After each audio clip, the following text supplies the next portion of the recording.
gente está aqui para falar sobre salmonelose, né? Que é uma zoonose que é amplamente difundida no mundo. Quando a gente fala que ela é uma zoonose, é porque essa bactéria ela tem como hábitat natural geralmente vertebrados e também ela vai também ter como hábitat alimentos, né? Então a gente pode citar desde o homem até aves, bovinos e suínos, né?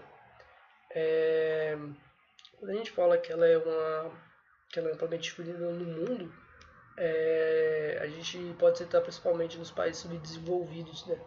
Pelo fato desses países terem um saneamento básico precário, a gente não tem um processo de higienização da água bom, nem água potável, a gente não tem um processo de cuidado com os alimentos na hora de ingestão, né?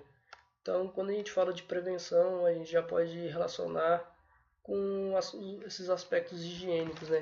Então, a gente pode citar o que? A gente pode citar quando a gente vai fazer o consumo de alimentos crus, que nem verduras, alface, tomate, a gente fazer um processo de higienização desses alimentos, né? Quando a gente fala de água, a gente tem que tomar cuidado, tomar água potável, fazer um processo de fervura dessa água, para tentar eliminar esses micro-organismos, né? Quando a gente fala de laticínios, um processo de pasteurização do leite, quando a gente se refere à carne e ovos, a gente fala de alimentos bem cozidos, né? Eu vou mostrar agora a imagem da bactéria, né, da salmonela. É, a salmonela é uma bactéria gram-negativa, ela não forma esporos e ela é amplamente difundida no mundo, né? Igual eu falei, né? Pelo caso dela apresentar salmonela. No caso, a gente se pautou em falar de um fato que ocorreu num colégio, onde após a ingestão de uma maionese, as pessoas começaram a apresentar casos de diarreia e de vômito, né? Aí nesse contexto a gente já pode começar a acertar diagnóstico e tratamento, né? O diagnóstico vai partir de um diagnóstico clínico juntamente com um diagnóstico laboratorial, né?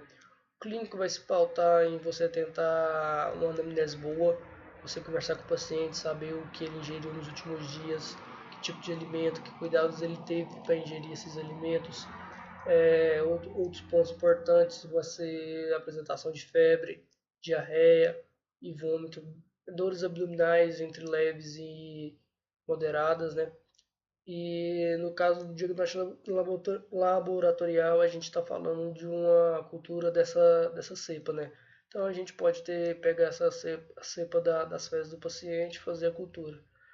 Ah, o paciente também vai apresentar uma febre moderada, geralmente em torno de 1 ou 2 dias, apresentando picos durante o dia, né? E no caso, alguns pacientes podem apresentar como o caso de diarreia com sangue, mas só em casos onde a bactéria é muito patogênica, né? A salmonela ela pode gerar complicações porque ela pode levar a um quadro de sepsis, principalmente nos pacientes imunocomprometidos, né? Outro ponto também que ajuda muito essa bactéria na questão da sepsis é o local onde ela vai habitar nos vertebrados no homem, né? No caso do homem, a gente está falando de intestino, que é um órgão altamente vascularizado. Então, a gente pode ter, com pessoas imunocomprometidas e uma duração dessa, dessa infecção por muito tempo, a gente já pode levar a um quadro de sepsis.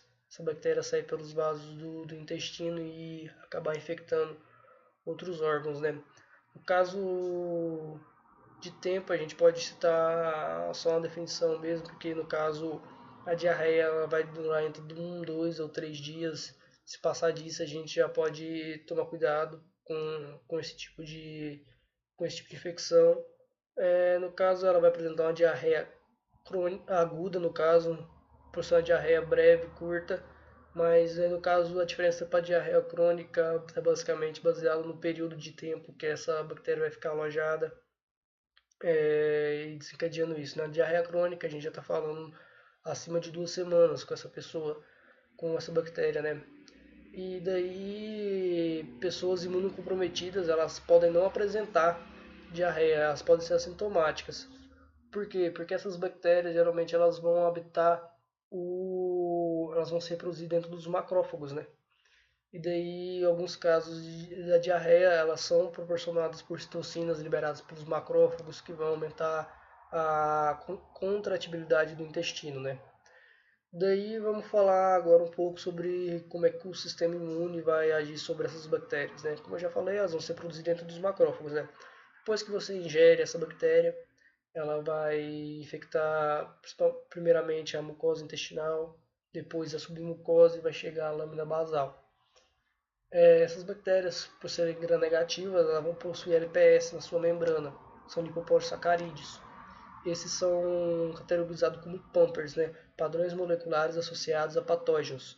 Esses PAMPers vão ser, no caso do LPS, vão ser identificados por receptores do tipo TOL, presentes na membrana do macrófago. Esse receptor do tipo TOL ele se encaixa ao LPS, a gente vai desencadear uma série de cascatas intracelulares dentro do macrófago, né? Principalmente fatores de transcrição gênica, que vão levar à produção de citocinas. Daí a gente pode indicar como principais interleucina tipo 1 e interferon alfa. Esses dois vão atuar no processo de diferenciação dos, do teu helper, TH, de TH para TH1. TH1 vai produzir interferon gama. Interferon gama vai atuar nos macrófagos, aumentando seu grau de fagosidade, ou seja, ele vai aumentar a produção de reagentes, reagentes reativos de oxigênio, né? Que vai aumentar o grau de fagosidade dessa bactéria, levando à morte dos macrófagos, levando à morte da bactéria, né? Outro ponto importante é por essas bactérias se reproduzirem dentro do macrófago, a gente tem que os fatores de virulência conferem resistência a essa bactéria dentro do macrófago, né? E outro ponto é que esses fatores de virulência eles vão atuar no metabolismo local desse tecido, no intestino, né? Principalmente na via do AMP cíclico, que vai fazer com que esses tecidos comecem a secretar muito líquido. E daí a gente tem o que leva no início lá ao quadro de diarreia, né?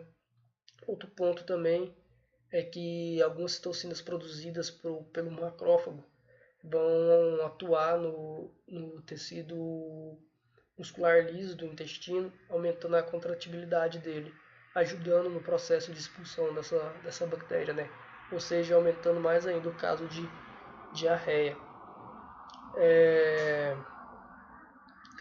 Outro ponto importante que a gente pode falar também são de algumas bactérias também que infectam o trato gastrointestinal, que são de importância médica. A gente pode citar Escherichia coli e Klebsiella, né? Quando a gente fala das características gerais dessas bactérias, de, de enterobactérias, né, a gente pode enquadrar elas num perfil mais ou menos que quase que geral para algumas características, tipo pH e temperatura. Como o intestino, se a gente imaginar no processo de fisiologia do intestino, o bolo alimentar ele chega ácido e vai ficando básico. Então, nesse contexto, essas bactérias vão ter um pH que pode se girar em torno de 3 até 9 de resistência delas, né? Sendo que o pH ideal vai ser um pH básico. Outras bactérias de importância médica, a gente pode, de bactérias gram-negativas, a gente pode citar Yersinia pestis, Proteus. A Yersinia, no caso, a bactéria causadora da peste bubônica, e formadora de esporos, né? Então, dentro dessas bactérias, a gente tem bactérias formadoras de esporos, bactérias que são móveis e bactérias que são imóveis. Os esporos, no caso, são a medida de resistência dessas bactérias, né? Então, neste contexto geral, a gente ficou aí no caso da enterocolite causada, né? Que a enterocolite é o processo de infecção ali do intestino e o processo de inflamação. Daí a gente citou sobre diarreia crônica e diarreia aguda. E a gente só tem que nos pautar agora nas características gerais da doença, né? Como o tratamento, antibióticos e ingestão de água, e os cuidados, que é a higienização dos alimentos e não comer alimentos crus. No demais, é só isso.